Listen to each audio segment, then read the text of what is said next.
So in the previous class, I think we stopped there, where we talked about the definition of author and also what is the importance of being an author in copyright law. So I think and I hope you people still remember that author is considered as the first owner of copyright in a work in which it subsists. ಯಾವುದೇ ಒಂದು ವಸ್ತುವಿನಲ್ಲಿ ಕೃತಿಸ್ವಾಮ್ಯ ಹಕ್ಕಿದ್ರೆ ಆ ಕೃತಿಸ್ವಾಮ್ಯ ಹಕ್ಕಿನ ಮೊದಲನೇ ಮಾಲೀಕ ಯಾರಾಗ್ತಾನೆ ಅಂದ್ರೆ ಆ ಒಂದು ಕೃತಿಯ ಲೇಖಕ ಆಗ್ತಾನೆ. ಇದು ಲೇಖಕ ಅನ್ನೋದು ಬಹಳ ಒಂದೊಂದ್ಸತಿ ಇದು ಗೊಂದಲಗಳು ಮೂಡಿಸುತ್ತೆ. ಲೇಖಕ ಅಂದ್ರೆ ಯಾರು ಲೇಖಕ ಅನ್ನೋ ಪ್ರಶ್ನೆ ಬರುತ್ತೆ. ಅದಕ್ಕೋಸ್ಕರ ವ್ಯಾಖ್ಯಾನ ಕೊಟ್ಟಿದೆ. ಎರಡನೇ ಕಲಂ ಕಾಪಿರೈಟ್ ಆಕ್ಟ್ ಅಲ್ಲಿ ಸ್ಪಷ್ಟವಾಗಿ ಹೇಳಿದ್ದಾರೆ ಯಾವ ಕೃತಿಗಳಿಗೆ ಯಾರನ್ನ ನಾವು ಲೇಖಕರು ಅಂತ ಕರಿತೀವಿ ಅನ್ನೋದು ನಾವು ಆಗ್ಲೇ ಓದಿದ್ವಿ. I think I can just ask this question to you people. Who is the author of a musical work? Can you answer? Who is the author of a musical work?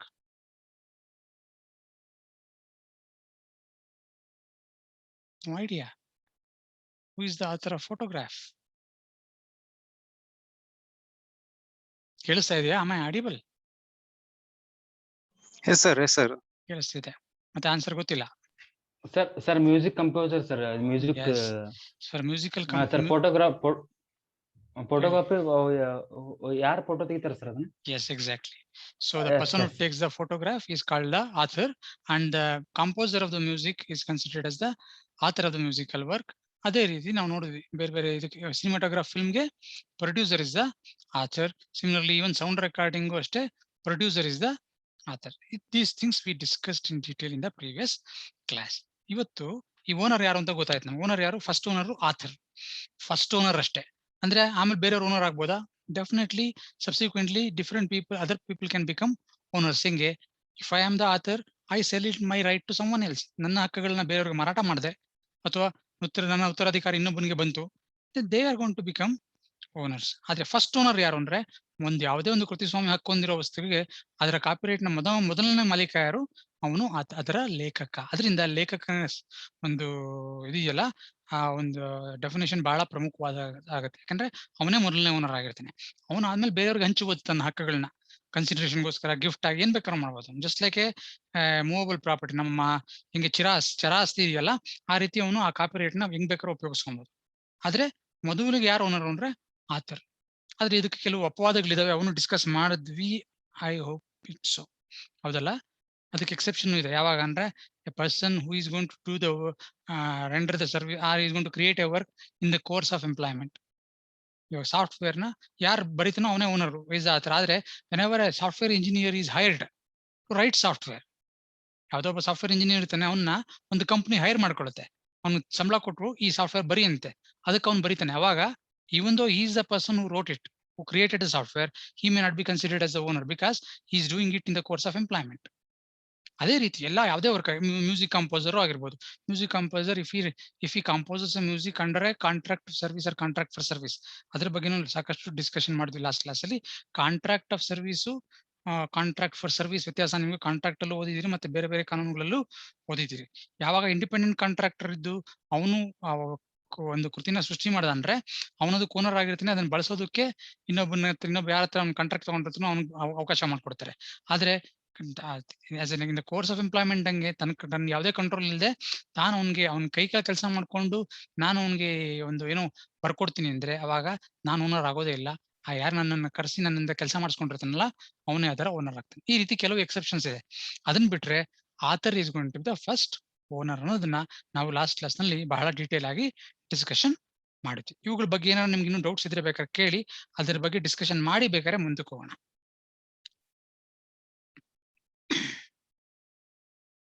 ಏನಾದ್ರು ಇದೆಯಾ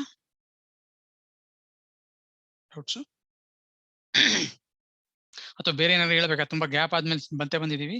if you feel anything to be shared as to the how to proceed further, ಅಥವಾ ಬೇರೆ ಏನಾರ important ವಿಷಯ ನಮ್ಗೆ ಗಮನಕ್ಕೆ ತರಬೇಕು ಅಂದ್ರೆ ದಯವಿಟ್ಟು ಹೇಳಿ, ವಿಲ್ ಪ್ರೊಸೀಡ್ ಫರ್ದರ್ ಆಫ್ಟರ್ವರ್ಡ್ಸ್. ಅಂತದೇನಾದ್ರು ಇದ್ರೆ. ಏನಿಲ್ವಾ?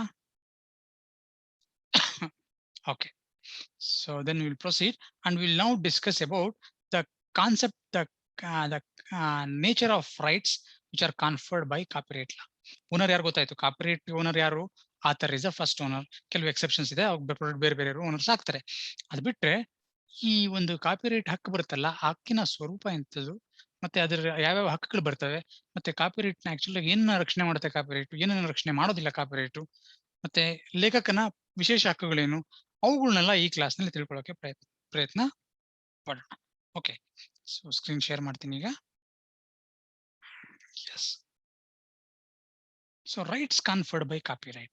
ಈ ಕೃತಿಸ್ವಾಮ್ಯ ಅಧಿನಿಯಮದ ಕೆಳಗೆ ಈ ಕೃತಿಸ್ವಾಮ್ಯದಿಂದ ಬರುವಂತಹ ಹಕ್ಕುಗಳು ಯಾವ್ಯಾವು ಮತ್ತೆ ಎಂತವು ಹಕ್ಕುಗಳು, ಇವುಗಳ ಬಗ್ಗೆ ಎಲ್ಲ ಡೀಟೇಲ್ ಆಗಿ ಇವತ್ತು ತಿಳ್ಕೊಳ್ಳೋಕೆ ಪ್ರಯತ್ನ ಪಡೋಣ. ಓಕೆ, ಕೆಲವು ಆಗ್ಲೇ ಡಿಸ್ಕಸ್ ಮಾಡಿದ್ವಿ, ಅದು ರಿಪಿಟೇಷನ್ ಅನ್ಸ್ಬೋದು ನಿಮಗೆ, but we should remember this things, very important things. So therefore even if it's some repetitions are there, it's okay, it's worth having a repetition for us to have a better understanding adrinda. So with that we will start the concept of rights conferred by copyright. So nature of these rights, ಈ ಕೃತಿಸ್ವಾಮ್ಯದಿಂದ ಬರುವಂತ ಹಕ್ಕು ಅದರ ಸ್ವರೂಪ ಎಂತ ಅಂದ್ರೆ, the nature of this copyright is that the copyright is purely a creation of statute. ಅದು ನಿಮಗೆ ಗೊತ್ತಿರಬೇಕು. ಟ್ರೇಡ್ ಮಾರ್ಕ್ ಹೆಂಗೆ ಕಾಮನ್ ಲಾ ಕೆಳಗೆ ರೆಮಿಡಿ ಇದೆ, ಕಾಮನ್ ಲಾ ಕೆಳಗೆ ವ್ಯಾಪಾರ ಚಿಹ್ನೆಗೆ ಹಕ್ಕುಗಳು ಬರ್ತವೆ, ಆ ತರದ ಯಾವುದೇ ಹಕ್ಕುಗಳು ಕಾಪಿರೈಟ್ ಕೆಳಗಿಲ್ಲ. ಕಾಪಿರೈಟ್ ಅಂದ್ರೂ ಯಾವ ಹಕ್ಕುಗಳು ಕಾಪಿರೈಟ್ ಆಕ್ಟ್ ಕೊಡ್ತೋ ಅಷ್ಟೇ ಹಕ್ಕುಗಳು. ಕಾಮನ್ ಲಾ ಕೆಳಗೆ ಹಕ್ಕಿಲ್ಲ ಕಾಪಿರೈಟ್. ಅದು ಮೊದಲನೇ ಅಂಶ ಅಂತ ತಿಳ್ಕೊಬೇಕು. That is the nature of copyright. Copyright is pure creation of statute. In fact ಇದು ಹೆಂಗ್ ಬಂತಂದ್ರೆ, ಹಿಸ್ಟ್ರಿ ಓದ್ಕೊಂಡು ಹೋದ್ರೆ ಒಂದು ಘಟ್ಟದಲ್ಲಿ ಬ್ರಿಟಿಷರು ಈ ಒಂದು ಸ್ಪೆಸಿಫಿಕ್ ಕಾನೂನು ಮಾಡಿ ಅದ್ರ ಮೂಲಕ ಕಾಮನ್ ಲಾ ರೆಮಿಡೀಸ್ ಎಲ್ಲ ಅಬಾಲಿಷ್ ಮಾಡ್ಬಿಟ್ರು. ಅದು ಹಂಗೆ ಮುಂದುವರಿತು, ಇವತ್ತು ಹಂಗೆ ಮುಂದುವರಿತಿದೆ. Copyright is an exhaustive legislation as well as copyright is concern. Copyright ಬಗ್ಗೆ ಕಾಪಿರೈಟ್ ಅಧಿನಿಯಮದ ಹೊರಗಡೆ ಏನೂ ಇಲ್ಲ, ಏನೂ ಸಿಗೋದಿಲ್ಲ. ಆದ್ರೆ ಟ್ರೇಡ್ ಮಾರ್ಕ್ ಹಂಗಿಲ್ಲ. You can find out remedies for trade mark even under common law through passing of action. Last class ಅಲ್ಲಿ ಓದಿದಿರಿ. ಬಟ್ ಇಲ್ಲಿ ಹಂಗಿಲ್ಲ. ಇಲ್ಲಿ ಏನ್ ಏನಿದ್ರು ಕಾಪಿರೈಟ್ ಆಕ್ಟ್ ಕೆಳಗೆ ಬರುವಂತ ಹಕ್ಕುಗಳು ಮಾತ್ರ ಆ ಕಾಪಿರೈಟ್ ಓನರ್ಗೆ ಸಿಗುತ್ತೆ, ಅದು ಬಿಟ್ಟು ಬೇರೆ ಏನಿಲ್ಲ. ಮುಂದುವರಿತಾ, section 14 defines the right which the creator of the work can enjoy. ಯಾವುದೇ ಒಂದು ಕೃತಿಯನ್ನ ಸೃಷ್ಟಿ ಮಾಡ್ತಾನಲ್ಲ ಆ ವ್ಯಕ್ತಿಗೆ ಯಾವ್ಯಾವ ಹಕ್ಕುಗಳು ಸಿಗುತ್ತೆ ಅನ್ನೋದ್ರ ವ್ಯಾಖ್ಯಾನನ ಕಲಂ 14 ಕಾಪಿರೈಟ್ ಅಧಿನಿಯಮ ನಮ್ಗೆ ನೀಡುತ್ತೆ. ಸೊ ಅವುಗಳ ಬಗ್ಗೆ ಏನು ಡೀಟೇಲ್ ಆಗಿ ತಿಳ್ಕೊಂಡು ಹೋಗೋಣ ಮುಂದೆ. So copyright is A negative right. ಇದನ್ನ ನಾವಾಗ್ಲೇ ತಿಳ್ಕೊಂಡ್ವಿ, ಇದ್ರ ಬಗ್ಗೆ ಮುಂಚೆನೆ ಮಾತಾಡಿದೀವಿ. 14ನೇ ಕಲಂನಲ್ಲಿ ಒಂದು ದೊಡ್ಡ ಲಿಸ್ಟ್ ಇದೆ. Long list of rights which are going to be enjoyed by the owner of a copyright. ಕೃತಿಸ್ವಾಮ್ಯ ಹಕ್ಕಿನ ಒಡೆಯನಿಗೆ ಯಾವ್ಯಾವ ಹಕ್ಕಿದೆ ಅನ್ನೋದು 14ನೇ ಕಲಂನಲ್ಲಿ ಒಂದು ದೊಡ್ಡ ಲಿಸ್ಟ್ ಕೆಳಗೆ ಹಲವಾರು ಹಕ್ಕುಗಳನ್ನು ಕೊಟ್ಟಿದ್ದಾರೆ. As I said, copyright is not A single right. ಕೃತಿಸ್ವಾಮ್ಯ ಹಕ್ಕು ಕೇವಲ ಒಂದೇ ಒಂದು ಹಕ್ಕಲ್ಲ, ಹಲವಾರು ಹಕ್ಕುಗಳ ಒಂದು ಗೊಂಚಲು ಕೃತಿಸ್ವಾಮ್ಯ ಹಕ್ಕು. ಅವು ಯಾವ್ಯಾವ ಅನ್ನೋದನ್ನು ಮುಂದಕ್ಕೆ ಇನ್ನು ಡೀಟೇಲ್ ಆಗಿ ಓದೋಣ. ಅದರ ನೇಚರ್, ಹಕ್ಕುಗಳ ಸ್ವಭಾವ ಎಂತದನ್ನ ಇವಾಗ ಫಸ್ಟ್ ಅರ್ಥ ಮಾಡ್ಕೊಳಕ್ಕೆ ಪ್ರಯತ್ನ ಪಡೋಣ. Copyright is a negative right. ಇದು ನಕಾರಾತ್ಮಕವಾದಂತಹ ಹಕ್ಕು. ಕೃತಿಸ್ವಾಮ್ಯ ಹಕ್ಕಿದೆಯಲ್ಲ, ಅದು ನಕಾರಾತ್ಮಕವಾದಂತಹ ಹಕ್ಕು. ಯಾಕದ ನಕಾರಾತ್ಮಕ ಅಂತೀವಿ? ಯಾಕೆಂದ್ರೆ ನಾವು ಜೂರಿಸ್ಪ್ರುಡೆನ್ಸ್ ಅಲ್ಲಿ ಓದಿದೀವಿ, there are different kinds of rights. ಏನು public rights, private rights, perfect rights, imperfect rights, ಅದೇ ರೀತಿ ನೆಗೆಟಿವ್ ರೈಟ್ಸ್, ಪಾಸಿಟಿವ್ ರೈಟ್ಸ್ ಅಂತ. ಪಾಸಿಟಿವ್ ರೈಟ್ ಅಂದ್ರೆ ಏನು ಅಂತ ಯಾರು ಹೇಳಕ್ಕಾಗತ್ತಾ? Can anyone explain what is the meaning of positive right which we studied in jurisprudence? ಬಹಳ ಪ್ರಮುಖವಾದಂತಹ ಅಂಶ ಇವೆಲ್ಲ. ಅದಕ್ಕೆ ಜೂರಿಸ್ಪ್ರುಡೆನ್ಸ್ ಗೊತ್ತಿರ್ಬೇಕು ನಮ್ಗೆಲ್ಲ. ಯಾಕಂದ್ರೆ ಜೂರಿಸ್ಪ್ರುಡೆನ್ಸ್ ಅಲ್ಲಿ ಓದಿದ್ದೆಲ್ಲ ಎಲ್ಲ ಬೇರೆ ಬೇರೆ ಸಬ್ಜೆಕ್ಟ್ಸ್ ಎಲ್ಲ ಅದ್ರ ಬಗ್ಗೆ ಬಂದೇ ಬರ್ತದೆ.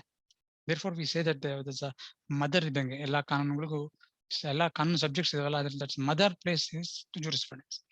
ಏನಕ್ಕೆ ಅಂದ್ರೆ ಈ ಕಾರಣಕ್ಕೆ. ಸೊ ಯಾರು ಹೇಳಕ್ಕಾಗುತ್ತಾ what is the meaning of positive right and negative right? have to do the things. have to do things ಅಂದ್ರೆ ಏನಾಗುತ್ತದು? ಈಗ ಪೇಯಿಂಗ್ ಟ್ಯಾಕ್ಸ್ ಸರ್, ಅದು ಮಾಡೋದು. ಏನು ಮಾಡೋದು? Is paying tax a right? Is paying tax a right? No sir.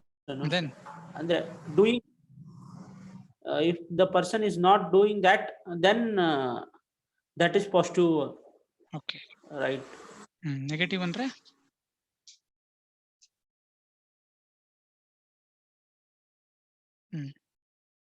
ಆಯ್ತು, ನಾವೊಂದು ಓದಿದ್ವಿ, ನೀವು ಮರ್ತು ಬಿಟ್ಟಿದ್ರಿ. ಎಸ್, ಇನ್ನು ಸಿಂಪಲ್, ಕರೆಕ್ಟ್ ನೀವು ಹೇಳಿದ್ವಿ. ಇನ್ನು ಸಿಂಪಲ್ ಆಗಿ ಹೇಳ್ಬೇಕು ಅಂದ್ರೆ every right has a corresponding duty. ಅದೊಂದು ಸಾಮಾನ್ಯ basic principal. If I have A right, someone else has duty. Corresponding duty will be there. Whenever duty is to do something, then the right is positive right. Whenever Duty not to do something is negative right. So when I enter into a contract to buy a laptop from you, you have a duty to sell it. Agreement ಮಾಡ್ಕೊಂಡ ಮೇಲೆ ಏನ್ ಮಾಡ್ಬೇಕು? Advance ತಗೊಂಡಿದ್ಯಾ, ನಿನ್ಗೆ ಏನ್ duty ಇದೆ? ನೀನ್ ನನ್ laptop ನ ಕೊಡ್ಬೇಕು, ನನಗೆ ಮಾರಾಟ ಮಾಡಬೇಕು. That is positive. ಮಾಡಬೇಕು, ಪಾಸಿಟಿವ್ ಡ್ಯೂಟಿ. ಅದರಿಂದ ನನ್ನ ರೈಟ್ ಏನಾಯ್ತು? ಪಾಸಿಟಿವ್ ರೈಟ್ ಆಗುತ್ತೆ. ಅದೇ ರೀತಿ ನೆಗೆಟಿವ್ ರೈಟ್ ಡ್ಯೂಟಿ ಅಂದ್ರೆ ನಾನು ನಿನ್ ಹೊಡಿಬಾರ್ದಪ್ಪ, I should not assault you. ಯಾಕಂದ್ರೆ assaulting is an offence. So you have a right not to be assaulted. ನಿನ್ಗೆ ಹಕ್ಕಿದೆ ಏನು? ನಿನ್ನನ್ನು ಯಾರು ಹೊಡೆಯಂಗಿಲ್ಲ. So not to be assaulted ಅಂದ್ರೆ ಬೇರೆಯವ್ರಿಗೆ ಏನ್ ಡ್ಯೂಟಿ ಇದೆ? They should not beat you, they should not assault you. ಅದು ನಿನ್ನ ಹಕ್ಕು. ಅವೆಲ್ಲ ನೆಗೆಟಿವ್ ರೈಟ್. ಮಾಡಬಾರ್ದು ಇದನ್ನ ಮಾಡಬಾರ್ದು, ಆ ತರ ಅದು ಇನ್ನೊಬ್ರು ಏನೋ ಮಾಡಬಾರ್ದು ಅನ್ನೋದಿದ್ರೆ ಅದು ನನ್ನ ಹಕ್ಕಾದ್ರೆ ಅದು ನನ್ನ ನೆಗೆಟಿವ್ ರೈಟ್. ಇನ್ನೊಬ್ರು ನನ್ನ ಪರವಾಗಿ ಏನೋ ಮಾಡಬೇಕು ಅಂದ್ರೆ ಅದು ಪಾಸಿಟಿವ್ ರೈಟ್. ಯಾಕಂದ್ರೆ ಡ್ಯೂಟಿ ಪಾಸಿಟಿವ್. ಮಾಡ್ಬೇಕು ಅವ್ರು ನಂಗೆ. ನಾನು ಕಾಂಟ್ರಾಕ್ಟ್ ಮಾಡ್ಕೊಂಡು ಒಂದು ಒಪ್ಪಂದ ಮಾಡ್ಕೊಂಡು ಜಮೀನ್ ಕೊಂಡ್ಕೊಳಕ್ ಒಪ್ಪಂದ ಮಾಡಿದೀನಿ, ಅಡ್ವಾನ್ಸ್ ಕೊಟ್ಟಿದ್ದೀನಿ. ಯಾರು ನನ್ನ ಹತ್ರ ಅಡ್ವಾನ್ಸ್ ಇಸ್ಕೊಂಡಿದ್ದೀನೋ ಅವ್ನು ನನಗೆ ಜಮೀನ ಮಾರಾಟ ಮಾಡಬೇಕು. Positive duty. ಮಾಡಬೇಕಾಗಿರೋದು ಪಾಸಿಟಿವ್, ಮಾಡಬೇಡ ಅನ್ನೋದು negative. Therefore it is A positive right. ನಾನು ನನ್ನ ವಸ್ತುಗಳನ್ನ ನನ್ನ ಒಪ್ಪಿಗೆ ಇಲ್ಲದೆ ಬೇರೆಯವರು ಮುಟ್ಟಂಗಿಲ್ಲ, ನನಗೆ ಯಾರು ಬೇರೆಯವರು ಹೊಡೆಯಂಗಿಲ್ಲ, ಮುಟ್ಟಂಗಿಲ್ಲ, ಅನುಭವಿಸಂಗಿಲ್ಲ, ಬಳಸಂಗಿಲ್ಲ, ನನ್ನ ಹತ್ರ ನನಗೆ ಹಾನಿ ಮಾಡಂಗಿಲ್ಲ. ಮಾಡಬಾರ್ದು. ಅದು ನೆಗೆಟಿವ್ ರೈಟ್ಸ್. ಯಾಕಂದ್ರೆ ಡ್ಯೂಟಿ ನೆಗೆಟಿವ್ ಡ್ಯೂಟಿ, ಅವ್ರು ಮಾಡಬಾರ್ದೇನೋ ನಮ್ಗೆ. So copyright is a negative right because it has a corresponding negative duty on all of us. ಎಂತ duty? It stops others from exploiting the work without the copyright owner's permission or consent. ಯಾರಿಗೆ ಕೃತಿಸ್ವಾಮ್ಯ ಹಕ್ಕು ಹೊಂದಿದೆಯೋ ಒಂದು ವಸ್ತುವಲ್ಲಿ, ಆ ವಸ್ತುನಲ್ಲಿ ಆ ಹಕ್ಕುಗಳನ್ನ ಈ owner, ಯಾರು ಓನರ್ ಅಂತ ಕರಿತೀವಿ, ರೈಟ್ ನ ಹಕ್ಕಿದೆಯಲ್ಲ, ಕಾಪಿರೈಟ್ ಹೊಂದಿರ್ತಾನಲ್ಲ, ಆ ವ್ಯಕ್ತಿಯ ಒಪ್ಪಿಗೆ ಪಡೆದೆ ಬೇರೆ ಯಾರನ್ನು ಆ ಹಕ್ಕುಗಳನ್ನ ಬಳಸಬಾರ್ದು, ಅದರಿಂದ ಲಾಭ ಪಡ್ಕೊಬಾರ್ದು, ಅದನ್ನ ಅನುಭವಿಸಬಾರ್ದು. ಹೆಂಗೆ? ಅವನಿಗೆ ಒಪ್ಪಿಗೆ ಪಡೆದಂಗೆ. ಯಾರ ಹತ್ರ ಕಾಪಿರೈಟ್ ಇದೆಯೋ ಅವನ ಒಪ್ಪಿಗೆ ಪಡೆದೆ ನಾವೇನು ಮಾಡಂಗಿಲ್ಲ, ಕಾಪಿ ಮಾಡಂಗಿಲ್ಲ, ಅದನ್ನ ಹಂಚಂಗಿಲ್ಲ, ಪಬ್ಲಿಷ್ ಮಾಡಂಗಿಲ್ಲ, ಮಾರಾಟ ಮಾಡಂಗಿಲ್ಲ, ಅದನ್ನ ಬೇರೆಯವ್ರ ಲೈಸೆನ್ಸ್ ಕೊಡಂಗಿಲ್ಲ. ಮಾಡಬಾರ್ದು ಬೇರೆ ಯಾರು. ಅದಂದ್ರೆ ನಾನು ಮಾತ್ರ ಮಾಡ್ಬೋದು ಅವನ್ನ, ಬೇರೆಯವ್ರು ನನ್ನ ಪರ್ಮಿಷನ್ ತಗೊಂಡ್ ಮಾಡ್ಬೋದು ಬೇಕಾರೆ, ಇಲ್ದಿದ್ರೆ ಮಾಡಂಗಿಲ್ಲ. Therefore copyright is a negative right. It stops others from exploiting the work without the copyright owner's consent. Therefore we call copyright as a negative right because it has a corresponding negative duty on all of us. ಹೆಂಗೆ ನಮ್ಮ ಜಮೀನುಗಳು, ನಮ್ಮ ಸ್ವತ್ತುಗಳಿದಾವಲ್ಲ, ಅವೆಲ್ಲ property rights R, most of the property rights R negative rights. ನೀವು ಮನೆ ಇದೆ ಅಂದ್ರೆ ನೀವು owner ಅಂದ್ಮೇಲೆ ಏನ್ ನಿಮ್ ಹಕ್ಕುಗಳಿದೆ? ಬೇರೆಯವರು ನನ್ನ ಪರ್ಮಿಷನ್ ಪಡೆದೆ ನಮ್ಮ ಮನೆ ಒಳಗೆ ಗೇಟ್ ಓಪನ್ ಮಾಡಂಗಿಲ್ಲ, ನಮ್ಮ ಮನೆಗೆ ಬರಂಗಿಲ್ಲ, ನಮ್ಮ ಮನೇಲಿ ವಾಸ ಮಾಡಂಗಿಲ್ಲ, ನಮ್ ಗೋಡೆಗೆ ಗಲೀಜ್ ಮಾಡಂಗಿಲ್ಲ, ನಮ್ ಮನೆ ಹಾನಿ ಮಾಡಂಗಿಲ್ಲ, ಮಾಡಂಗಿಲ್ಲ. Negative rights. ಅದರಿಂದ ಏನಾದ? ನೀನು ಓನರ್ ಆದೆ. That is the negative right you have. Right not to be disturb, right not to interfere, right not to cause damage. Negative rights. ಅದೇ ರೀತಿ ಕಾಪಿ ರೈಟು ಅಷ್ಟೇ. ನನಗೆ ಕಾಪಿ ರೈಟ್ ಇದೆ ಅಂದ್ಮೇಲೆ ಅದು ನನ್ನ ಒಪ್ಪಿಗೆ ಪಡೆದೆ ಅದನ್ನ ಕಾಪಿ ಮಾಡಂಗಿಲ್ಲ, ನನ್ನ ಒಪ್ಪಿಗೆ ಪಡೆದೆ ಬೇರೆಯವ್ರಿಗೆ ಪಬ್ಲಿಷ್ ಮಾಡಂಗಿಲ್ಲ, ನನ್ನ ಒಪ್ಪಿಗೆ ಪಡೆದೆ ಅದನ್ನ ಬೇರೆ ರೀತಿ ಯಾವುದೇ ರೀತಿನೂ ಎಕ್ಸ್ಪ್ಲಾಯ್ಟೇಷನ್ ಮಾಡಂಗಿಲ್ಲ. Copyright is a negative right. ಕೃತಿಸ್ವಾಮ್ಯ ಹಕ್ಕು ನಕಾರಾತ್ಮಕ ಹಕ್ಕು. ಎಲ್ಲರಿಗೂ ಗೊತ್ತಿರ್ಬೇಕು. ಡೌಟ್ಸ್ ಇದ್ರೆ ದಯವಿಟ್ಟು ಕೇಳ್ರಿ, ಸುಮ್ಮನೆ ಕುತ್ಕೊಂಡ್ಬೇಡಿ. ಓಕೆ, ಮುಂದುವರಿತಾ. Next is copyright is a bundle of rights which can be exploited independently. By whom? By the owner. Copyright ಎಂತ ಹಕ್ಕು ಅಂದ್ರೆ ಅದು ಹಲವಾರು ಹಕ್ಕುಗಳು ಸೇರಿ ಒಂದು ಹಕ್ಕು ಆಗ್ತದೆ. ಮತ್ತೆ ಹಕ್ಕುಗಳನ್ನ ಹೆಂಗ್ ಬಳಸ್ಕೊಬಹುದು ಅಂದ್ರೆ ಓನರ್ ಅಂದ್ರೆ ಬೇರೆ ಹಕ್ಕುಗಳನ್ನ ಬೇರೆ ರೀತಿ ಬಳಸ್ಕೊಬಹುದು. ಎಕ್ಸ್ಪ್ಲಾಯ್ಟ್ ಅಂದ್ರೆ ಬಳಸೋದು, ಅದನ್ನ ಬಳಸ್ಕೊಂಡು ಲಾಭ ಗಳಿಸೋದು. So copyright is A bundle of rights which can be exploited independently by the owner. ಅದಕ್ಕೊಂದು ಎಕ್ಸಾಂಪಲ್ ಕೊಡ್ತೀನಿ ನಿಮ್ಗೆ. ಸೊ ಕೃತಿಸ್ವಾಮ್ಯ ಹಕ್ಕಿದೆ, ನೀವು ಪುಸ್ತಕ ಬರ್ದಿದ್ದೀರಿ, ಪುಸ್ತಕ ಬರೆದ್ಮೇಲೆ ಏನ್ ಮಾಡ್ಬೋದು? ತುಂಬಾ ಪುಸ್ತಕ ಬಹಳ ಚೆನ್ನಾಗಿ ಬಂದಿದೆ, ಪಬ್ಲಿಷ್ ಮಾಡ್ತೀರಿ. ಎಲ್ಲಿ ಮಾಡ್ತೀರಿ? ಕನ್ನಡದಲ್ಲಿ ಪಬ್ಲಿಷ್ ಮಾಡ್ತೀರಿ. ತುಂಬಾ ಚೆನ್ನಾಗಿರೋ, ನೀವು ಒಬ್ಬ ಕವಿ ಅಂದ್ಕೊಳ್ಳಿ, ಫೇಮಸ್ ಕವಿ. ನಾವು ಎಸ್ ಎಲ್ ಭೈರಪ್ಪ ಅವ್ರ ಉದಾಹರಣೆ ಕೊಡ್ತೀನಿ. ಎಸ್ ಎಲ್ ಭೈರಪ್ಪನವ್ರು ಒಂದು ಪುಸ್ತಕ ಬರೆದ್ರು, ಬಿತ್ತಿ, ಅವರ ಬಯೋಗ್ರಫಿ ಕನ್ನಡದಲ್ಲಿ ಬರೆದು ತುಂಬಾ ಚೆನ್ನಾಗಿದೆ ಪುಸ್ತಕ. ಬಿತ್ತಿ ಬೇರೆ ಅದ್ರಲ್ಲಿ ಕಾಪಿರೈಟ್ ಇದೆ. ಕಾಪಿರೈಟ್ ಅಂದ್ರೆ ಅದನ್ನ ಕಾಪಿ ಮಾಡಂಗಿಲ್ಲ, ಮತ್ತೆ ಅದನ್ನ ಟ್ರಾನ್ಸ್ಲೇಷನ್ ಮಾಡಂಗಿಲ್ಲ. ಅದು ಕಾಪಿರೈಟ್ ನ ಒಂದು ಭಾಗ. ಟ್ರಾನ್ಸ್ಲೇಷನ್ ಯಾರು ಭಾಷಾಂತರ ಮಾಡೋದು ಯಾರು? ಅದನ್ನು ಅವರೇ ಆ ತರ ಮಾಡ್ಬೇಕು, ಅಥವಾ ಬೇರೆಯವ್ರಿಗೆ ಪರ್ಮಿಷನ್ ಕೊಟ್ಟು ಮಾಡಕ್ಕೆ ಅವಕಾಶ ಕೊಡ್ಬೋದು. ಇವಾಗ ಏನ್ ಮಾಡ್ಬೇಕು, ತುಂಬಾ ಪಾಪ್ಯುಲರ್ ಆಯ್ತು, ತುಂಬಾ ಜನ ಹೇಳಿದ್ರು ಸ್ವಾಮಿ ಇದನ್ನ ಇಂಗ್ಲಿಷ್ ಅಲ್ಲಿ ಪಬ್ಲಿಷ್ ಮಾಡಿ, ಮರಾಠಿಲಿ ಪಬ್ಲಿಷ್ ಮಾಡಿ, ಹಿಂದಿಲಿ ಪಬ್ಲಿಷ್ ಮಾಡಿ, ತಮಿಳಲ್ಲಿ ಪಬ್ಲಿಷ್ ಮಾಡಿ, ಎಲ್ಲರೂ ಓದ್ತಾರೆ, ಎಂತ ಚೆನ್ನಾಗಿದೆ ಬುಕ್ ಅಂದ್ರೆ ಎಸ್ ಎಲ್ ಭೈರಪ್ಪನವ್ರಿಗೆ. ಎಸ್ ಎಲ್ ಭೈರಪ್ಪನವ್ರು ಏನ್ ಮಾಡ್ಬೋದು, ಅದನ್ನ ಎಲ್ಲಾನು ಎಸ್ ಎಲ್ ಭೈರಪ್ಪನವರೇ ಎಲ್ಲಾನು ಟ್ರಾನ್ಸ್ಲೇಷನ್ ಮಾಡಕ್ಕಾಗೋದಿಲ್ಲ. ಅವ್ರೇನ್ ಮಾಡ್ಬೋದು, ಬೇರೆ ಬೇರೆ ವ್ಯಕ್ತಿಗಳಿಗೆ ಪರ್ಮಿಷನ್ ಕೊಡ್ಬೋದು. ಈ ಟ್ರಾನ್ಸ್ಲೇಷನ್ ತಮಿಳಲ್ಲಿ ಟ್ರಾನ್ಸ್ಲೇಷನ್ಗೆ ಒಬ್ಬೊಬ್ಬನ್ ಕೊಡೋದು, ಹಿಂದಿಯವ್ರು ಇನ್ನೊಬ್ಬನಿಗೆ ಕೊಡೋದು, ಮಲಯಾಳಂ ಒಬ್ಬನಿಗೆ ಕೊಡೋದು, ಮರಾಠಿಗೆ ಒಬ್ಬನಿಗೆ ಕೊಡೋದು, ಹಿಂಗೆ ಬೇರೆ ಬೇರೆ ಭಾಷೆಗಳಲ್ಲಿ ಟ್ರಾನ್ಸ್ಲೇಷನ್ ಮಾಡೋದಕ್ಕೆ ಬೇರೆ ಬೇರೆಯವ್ರಿಗೆ ಕೊಡೋದು ಹಕ್ಕು. ಹಿಂಗೆ ಎಲ್ಲಾನು ಪ್ರತಿಯೊಂದು ಹಕ್ಕೇನೆ. ಕನ್ನಡದಿಂದ ಇಂಗ್ಲಿಷ್ ಟ್ರಾನ್ಸ್ಲೇಷನ್ ಮಾಡೋದು ಒಂದು ಹಕ್ಕು, ಕನ್ನಡದಿಂದ ಹಿಂದಿಗೆ ಟ್ರಾನ್ಸ್ಲೇಷನ್ ಮಾಡೋದು ಇನ್ನೊಂದು ಹಕ್ಕು, ಮರಾಠಿ ಟ್ರಾನ್ಸ್ಲೇಷನ್ ಮಾಡೋದು ಇನ್ನೊಂದು ಹಕ್ಕು, ತಮಿಳ್ ಟ್ರಾನ್ಸ್ಲೇಷನ್ ಇನ್ನೊಂದು ಹಕ್ಕಿ. ಇವೆಲ್ಲ ಬೇರೆ ಬೇರೆ ಹಕ್ಕುಗಳು. ಇವುಗಳನ್ನೆಲ್ಲ ಏನ್ ಮಾಡ್ಬೋದು, ಬೇರೆ ಬೇರೆ ಕೊಟ್ಟು ಅವರು ಇದ್ ಮಾಡ್ಬೋದು. ಅಷ್ಟೇ ಅಲ್ಲ, ಇದನ್ನ ಅಡಾಪ್ಟೇಷನ್, ಈ ಒಂದು ಅವರ ಒಂದು ಕಾದಂಬರಿನ ನಾಟಕವಾಗಿ ಪರಿವರ್ತಿಸಬೇಕು ಅಂತಿದ್ದಾರೆ. ಅಡಾಪ್ಟೇಷನ್ ಆಫ್ ದ ವರ್ಕ್, ಅದು ಒಂದು ಕಾಪಿರೈಟ್ ನ ಒಂದು ವರ್ಕ್. ಅದನ್ನು ಅಷ್ಟೇ ಬೇರೆ ಬೇರೆಯವರು ಕೊಡ್ಬೋದು. ಒಬ್ಬರಿಗೆ ಕನ್ನಡದಿಂದ ಪಬ್ಲಿಷ್ ಮಾಡಕ್ ಒಬ್ರು ಕೊಡ್ಬೋದು, ಇಂಗ್ಲಿಷಲ್ಲಿ ಪಬ್ಲಿಷ್ ಮಾಡೋದು ಇನ್ನೊಬ್ರು ಕೊಡ್ಬೋದು, ಅದನ್ನ ನಾಟಕ ಮಾಡೋದಕ್ಕೆ ಇನ್ನೊಬ್ರು ಕೊಡ್ಬೋದು, ಅದನ್ನ ಅದ್ರ ಮೇಲೆ ಒಂದು ಪಿಕ್ಚರ್ ತೆಗಿಬೇಕು ಅಂತಾರಲ್ಲ ಅದಕ್ಕೆ ಇನ್ನೊಬ್ರು ಕೊಡ್ಬೋದು. ಈ ರೀತಿ ಕಾಪಿರೈಟ್ ಎಂತ ಹಾಕೊಂಡ್ರೆ ಅದು ಹಲವಾರು ಹಕ್ಕುಗಳ ಒಂದು ಗೊಂಚಲು. ಪ್ರತಿಯೊಂದು ಹಕ್ಕನ್ನ ಬೇರೆ ಬೇರೆ ರೀತಿ ಸ್ವತಂತ್ರವಾಗಿ ಅದನ್ನ ಅನುಭವಿಸೋ ಒಂದು ಸಾಮರ್ಥ್ಯ ಕಾಪಿರೈಟ್ ಓನರ್ಗೆ ಇರ್ತದೆ. So copyright is A bundle of right which can be exploited independently. ಒಂದಕ್ಕೊಂದು ಸಂಬಂಧ ಇಲ್ಲ. ನಾನು ಮಲಯಾಳಂ ಟ್ರಾನ್ಸ್ಲೇಷನ್ ಕೊಟ್ರೆ ತಮಿಳು ನಿಮ್ಗೆ ಕೊಡ್ಬೇಕಾಗಿತ್ತು, ಇಲ್ಲ, ತಮಿಳು ಇನ್ನೊಬ್ಬನ್ ಕೊಡ್ತೀನಿ ನಾನು, ಅಥವಾ ನಾಟಕವಾಗಿ ಬದಲಾವಣೆ ಮಾಡಕ್ಕೆ ಇನ್ನೊಬ್ಬನ್ ಕೊಡ್ತೀನಿ, ಪಿಕ್ಚರ್ ತೆಗಿಯಕ್ಕೆ ಇನ್ನೊಬ್ಬನ್ ಕೊಡ್ತೀನಿ. So in this way you can hundreds of ways in which you can exploit or use your copyright. So copyright is a bundle of rights which can be exploited independently. ಗೊತ್ತಾಗಬೇಕು, ಅರ್ಥ ಆಗ್ಲಿಲ್ಲ ಅಂದ್ರೆ ಕೇಳ್ಬೇಕು. Would you understand? ಅರ್ಥ ಆಯ್ತಾ? ಅರ್ಥ ಆಗ್ತಿದೇನ್ರಿ? Yes sir. Yes sir. Yes sir. Yes. Next, kinds of copyrights depends on categories of work. Kinds of rights, sorry. ಯಾವ್ಯಾವ ಹಕ್ಕುಗಳಿದಾವೆ copyright ಅಲ್ಲಿ? ಯಾವ ಹಕ್ಕುಗಳಿದಾವೆ ಅಂದ್ರೆ it depends on the kind of work or category of work. 5 category 6 category ನೋಡ್ತೀವಿ ನಾವು. ಒಂದು ಯಾರು ಹೇಳಕ್ಕಾಗುತ್ತಾ? The works in which copyright subsist. 20 ದಿವಸ ಆಯ್ತು, ಮರ್ತೋಗ್ಬಿಟ್ರೆ ನಾವು. The works in copyright subsist ಯಾವ್ಯಾವ ಇದಾವ್ರಿ? ಫಸ್ಟ್ ಒನ್ ಯಾರು ಹೇಳಕ್ಕಾಗುತ್ತಾ? ಸರ್ ಮರ್ತು ಬಿಟ್ವಿ ಸರ್, ಏನ್ ನೀವು 20 ದಿವಸ ಗ್ಯಾಪ್ ಬಂದಿದ್ರಿ. ಲಿಟರರಿ ವರ್ಕ್, ಆಮೇಲೆ ಡ್ರಾಮ್ಯಾಟಿಕ್ ವರ್ಕ್, ಮ್ಯೂಸಿಕಲ್ ವರ್ಕ್, 3 ಆಯ್ತು. ಸಿನಿಮಾಟೋಗ್ರಾಫ್, ಫಿಲ್ಮ್, ಆಮೇಲೆ ಸೌಂಡ್ ರೆಕಾರ್ಡಿಂಗ್. 5 ಅಲ್ಲ, ಆರ್ಟಿಸ್ಟಿಕ್ ವರ್ಕ್ ಬರುತ್ತೆ.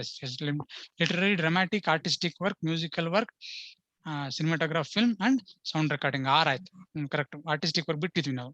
ಸೊ ಈ 6 ವರ್ಕ್ ಅಲ್ಲಿ ಯಾವ್ಯಾವ ಕಾಪಿರೈಟ್ ಹೆಂಗೆ ಯಾವ್ಯಾವ ಕಾಪಿರೈಟ್ ಇರ್ತವೆ ಅನ್ನೋದು ಆ ನೇಚರ್ ಆಫ್ ದ ವರ್ಕ್ ಮೇಲೆ.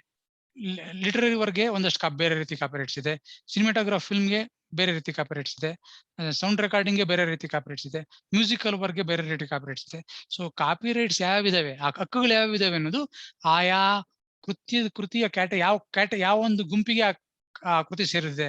ಅದು ಲೇಖನನ, ಅಥವಾ ಅದು ಸಂಗೀತನ, ಅಥವಾ ಸೌಂಡ್ ರೆಕಾರ್ಡ್ ಧ್ವನಿ ಮುದ್ರಣನ, ಅಥವಾ ಒಂದು ಚಲನಚಿತ್ರನ, ಅಥವಾ ಅದು ಆರ್ಟಿಸ್ಟಿಕ್ ವರ್ಕ್, ಅದು ಕಲಾತ್ಮಕ ಕೃತಿನ, ಹಿಂಗೆ ಅವುಗಳ ಮೇಲೆ ಯಾವ ರೀತಿ ಹಕ್ಕುಗಳು ಬರುತ್ತೆ ಅಂತ ನಾವು ನೋಡ್ಬೋದು. ಅದೇ ರೀತಿ ನಾವು ನೋಡ್ತೀವಿ ಕಲಂ 14 ಓದಿದಾಗ ಗೊತ್ತಾಗುತ್ತೆ.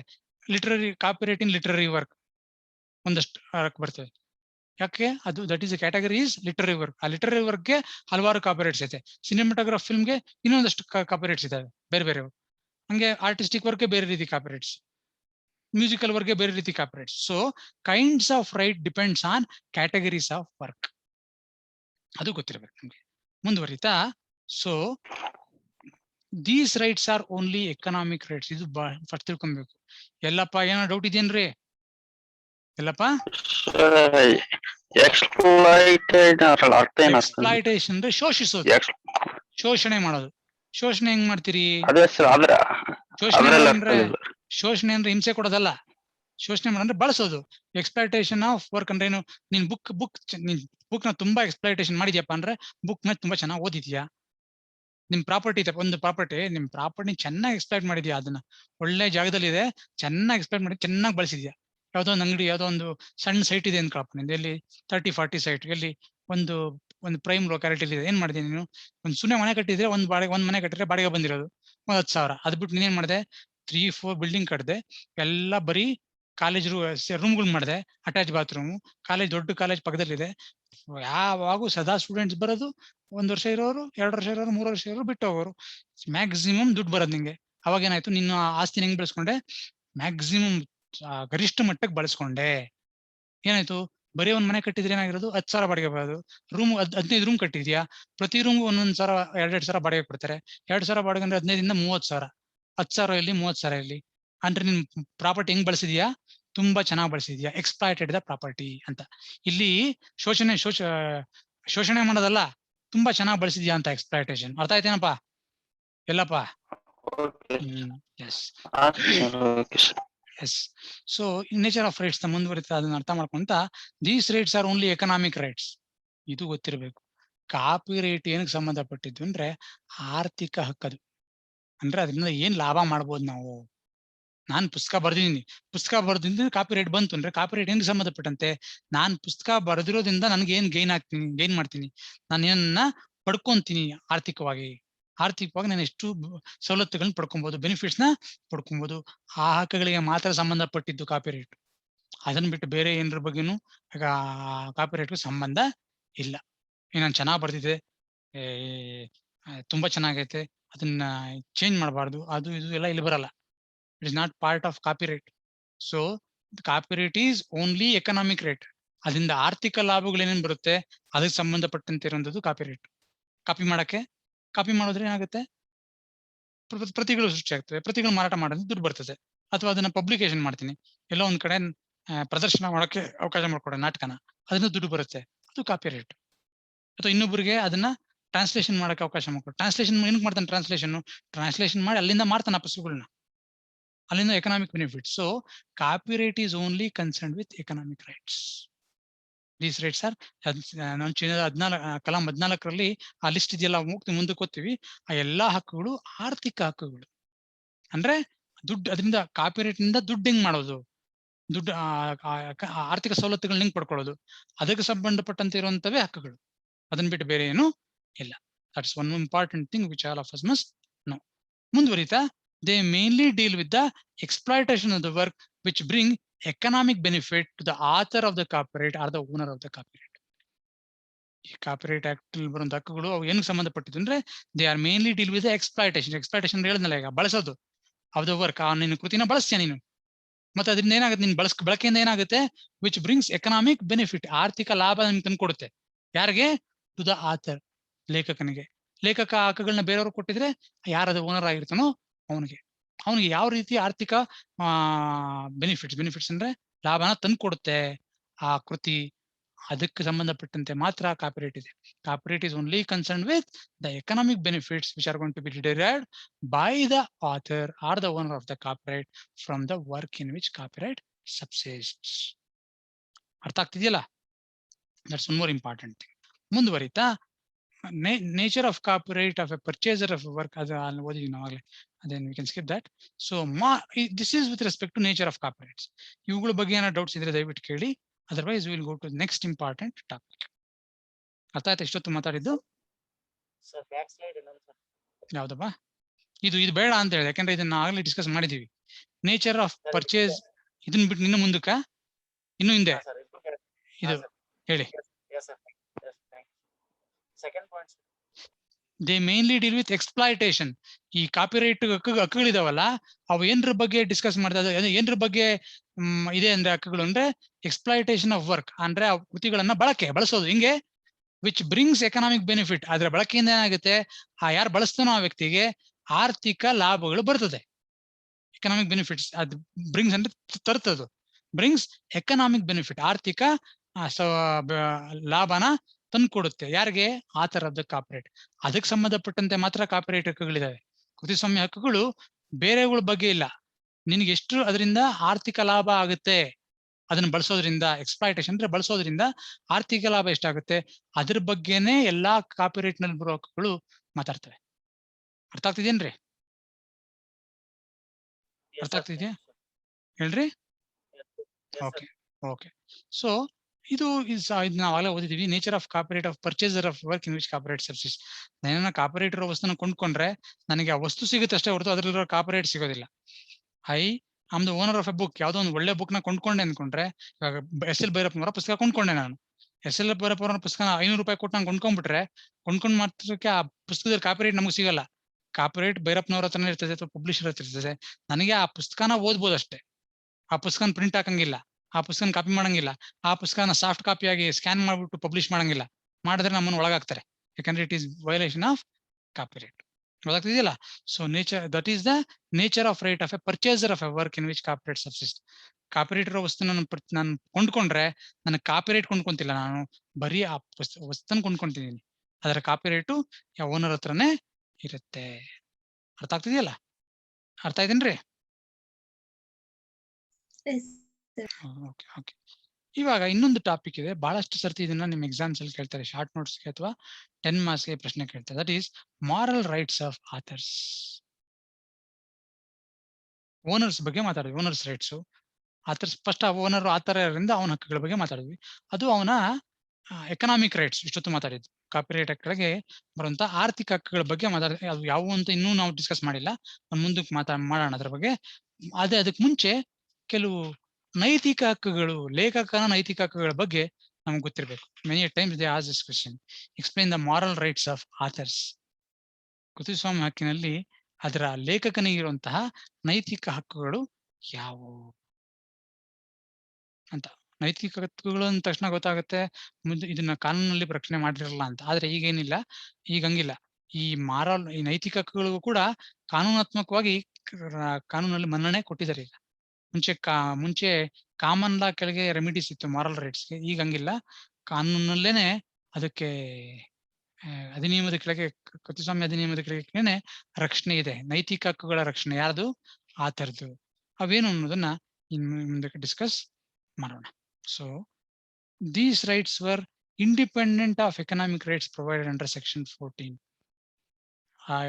ಕಲಂ 14 ಕೆಳಗಿರುವಂತಹ ಹಕ್ಕುಗಳು ನಾವೇನು ಓದೋದಲ್ಲ, ಇನ್ನು ಓದಿಲ್ಲ, ಓದ್ತೀವಿ, ವಿಲ್ ಬಿ ಸ್ಟಡಿಂಗ್ ಇಟ್. ಅವುಗಳು ಆರ್ಥಿಕ ಹಕ್ಕುಗಳು. ಆದ್ರೆ ಅವಕ್ಕೆ ಭಿನ್ನವಾಗಿ ಮತ್ತೆ ಅದರಿಂದ ಬೇರ್ಪಟ್ಟಂತೆ ತನ್ನದೇ ಆದಂತಹ ಕೆಲವು ನೈತಿಕ ಹಕ್ಕುಗಳು ಪ್ರತಿ ಆತರಿಗಿರುತ್ತೆ. ಪ್ರತಿ ಲೇಖಕನ ನೈತಿಕ ಹಕ್ಕುಗಳಿರುತ್ತೆ. ಅವು ಮತ್ತೆ ಆರ್ಥಿಕ ಹಕ್ಕುಗಳಿದಾವಲ್ಲ, ಒಂದಲ್ಲ, ಅವೆರಡು ಬೇರೆ ಬೇರೆ. ಅವೆಲ್ಲ ಸ್ವತಂತ್ರ, ಎರಡು ಬೇರೆ ಬೇರೆ. 14 ಕೆಳಗೆ ಬರುವಂತದ್ದು, ಕಲಂ 14 ಕೆಳಗೆ ಬರುವಂತವು ಕೇವಲ ಆರ್ಥಿಕ ಹಕ್ಕುಗಳು. ಆದ್ರೆ ಅದನ್ನ ಬಿಟ್ಟು ಇತರೆ ಹಕ್ಕುಗಳಿರ್ತವೆ ಕೆಲವು, ಅವುಗಳನ್ನ ನಾವು ಮಾರಲ್ ರೈಟ್ಸ್ ಆಫ್ ಆಥರ್ ಅಂತ ಕರಿತೀವಿ. ಅಂದ್ರೆ ಲೇಖಕನ ನೈತಿಕ ಹಕ್ಕುಗಳು ಏನವು, ಮತ್ತು ಅವಕ್ಕೆ ಯಾವ ರೀತಿ ನಮ್ಗೆ ಮನ್ನಣೆ ಕೊಟ್ಟಿದ್ದಾರೆ ಅವಕ್ಕೆ ಅನ್ನೋದನ್ನ ಮುಂದಕ್ಕೆ ಡಿಸ್ಕಸ್ ಮಾಡೋಣ. They are recognised by the general of the land in all civilised states. ಎಲ್ಲಾ ರಾಷ್ಟ್ರಗಳ ಸಾಮಾನ್ಯ ಕಾನೂನುಗಳು ಈ ಒಂದು ಹಕ್ಕಿಗೆ ಮನ್ನಣೆ ಮುಂಚೆನೂ ಕೊಟ್ಕೊಂಡ್ ಬಂದಿದ್ದಾರೆ. So they are recognised by general law, ಸಾಮಾನ್ಯ ಕಾನೂನು. ಜನರಲ್ ಅಂದ್ರೆ in common law of the land in all civilised states. ಎಲ್ಲಾ ನಾಗರಿಕ ರಾಷ್ಟ್ರಗಳು ಕೂಡ ಈ ಲೇಖಕನ ನೈತಿಕ ಹಕ್ಕುಗಳಿಗೆ ಮನ್ನಣೆ ಕೊಟ್ಟಿದ್ದಾರೆ, ಮತ್ತೆ ಅವುಗಳ ರಕ್ಷಣೆಗೆ ಕ್ರಮನೂ ತಗೊಂಡಿದ್ದಾರೆ. So moral rights are 3. ಈ ನೈತಿಕ ಹಕ್ಕುಗಳು ಪ್ರಮುಖವಾಗಿ 3 ಇದಾವೆ. ಮೊದಲನೇದು right to decide whether to publish or not to publish a work. ಅದನ್ನ ಶಾರ್ಟ್ ಆಗಿ ಏನಂತ ಕರಿತೀವಿ? Right of publication.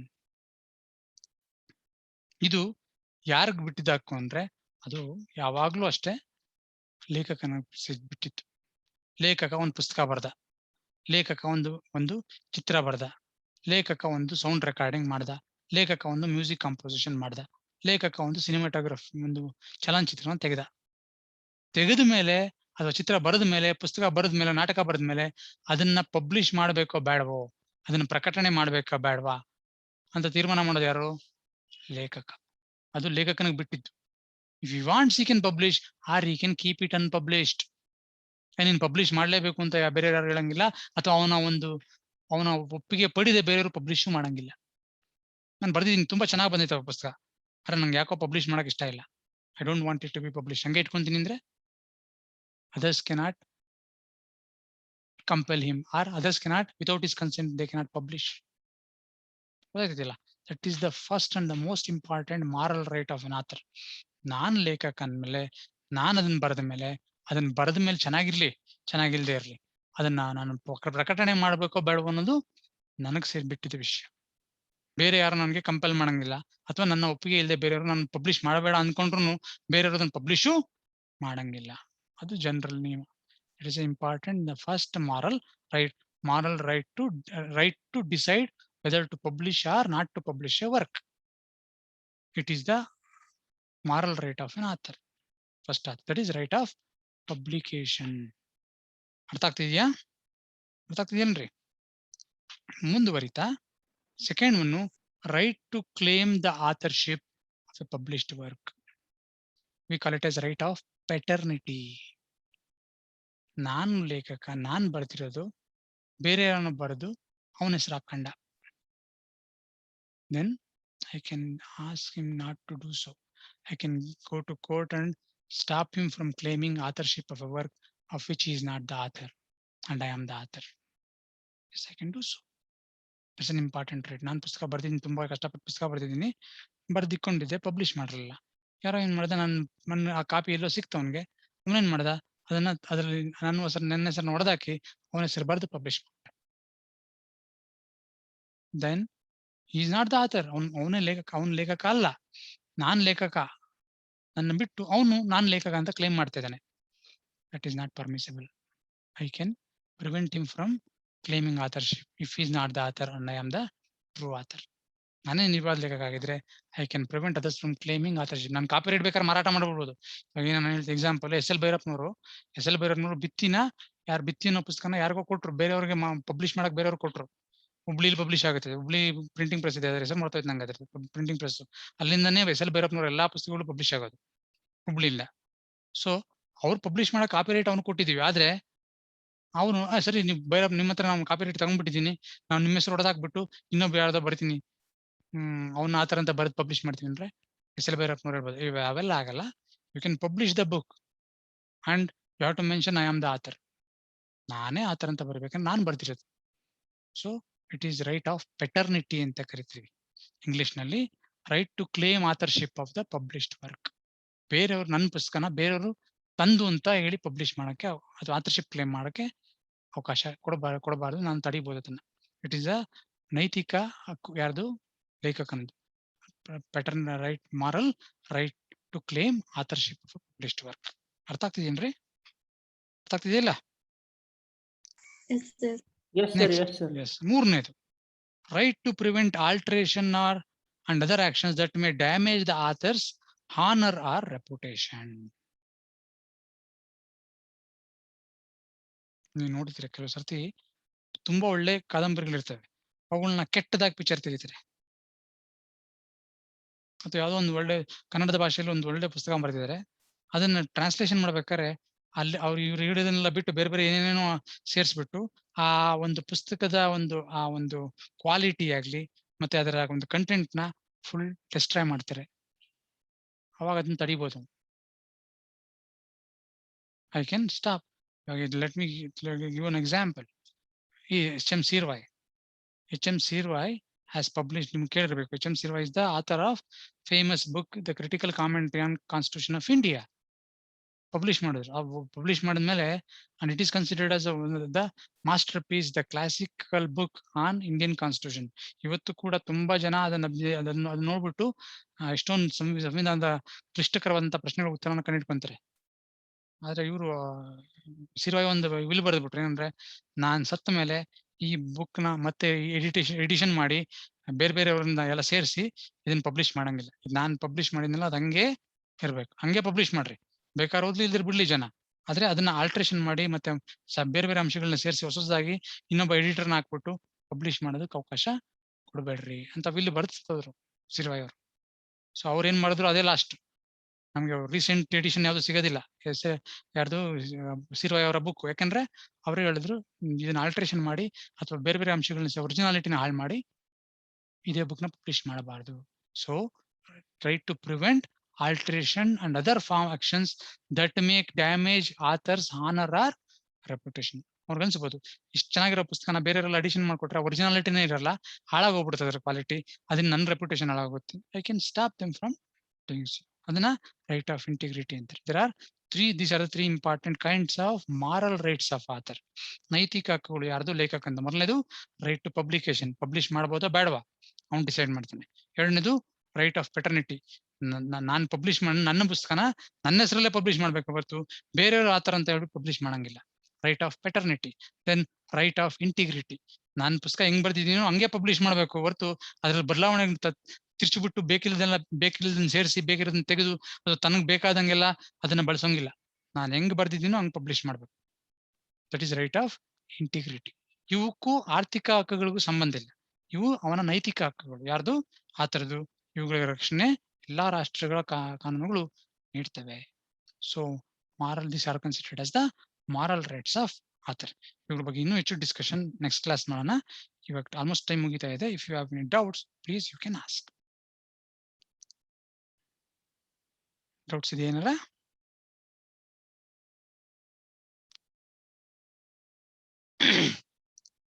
ಓಕೆ ಹೇಳಮ್ಮ. ಫಸ್ಟ್ ಸ್ಲೈಡ್ ಏನಮ್ಮ? ಫಸ್ಟ್ ಸ್ಲೈಡ್ ಫಸ್ಟ್ ಸ್ಲೈಡ್ ಅಷ್ಟೊತ್ತಿಗೆ ಮುಗಿದೋಗುತ್ತೆ ಮೋಸ್ಟ್ಲಿ. ಇಷ್ಟ ಅಲ್ವಾ? ಹಾ, ನೇಚರ್ ಆಫ್ ರೈಟ್ಸ್ ಅಮ್ಮ ಹೇಳಮ್ಮ. ಇವೆರಡು ಹೇಳ್ಬಿಡಿ. ಕಾಪಿರೈಟ್ ಯಾವ್ದು ಗೊತ್ತಿಲ್ಲಮ್ಮ, ಇದ್ರಲ್ಲಿ ಯಾವ್ದು ಗೊತ್ತಾಗ್ತಿಲ್ಲ. First and second sir. Copyright is purely